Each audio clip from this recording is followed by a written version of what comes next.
Assalomu alaykum. Farhod Hayot Mirzabek kanalini kuzatayotgan hurmatli guruhdoshlar, sog'misizlar, salomatmisizlar? Mana menga bundan bir 10 kuncha avval murojaat qilgan edi Toshkent viloyati Bo'ka tumani Qoraquduq FN fuqarosi, ya'ni kim bular yosh oila. Uchuvchilikdan muammosi borligini aytib o'tishgan edi.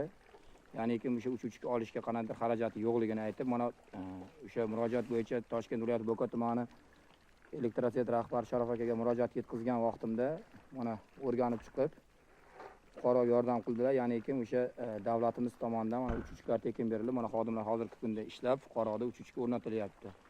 Buning uchun Toshkent viloyati Bo'ka tumani hokimi Sardor akaga va Toshkent viloyati Bo'ka tumani elektrosvet rahbari Sharof akaga o'z minnatdorchiligimni bildiraman. Boshqa viloyat, boshqa tumanni mana shunday mutasaddi xodimlari, hokimlar, mana shu tashkilot rahbarlari ham o'rnak olsa arzirdi. Sog' bo'lasizlar, salomat bo'lasizlar. Keyingi video efirida ko'rishguncha salomat bo'linglar. Mana hozirgi kunda ish jarayoni davom etmoqda. Uchlarni qo'yib,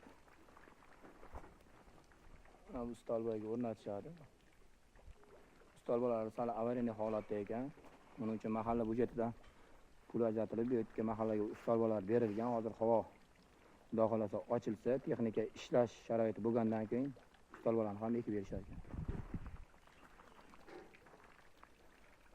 Sog' bo'lasizlar, salomat bo'lasizlar. Keyingi videolarni ko'rishguncha salomat bo'linglar. Meni kuzatishda davom etinglar.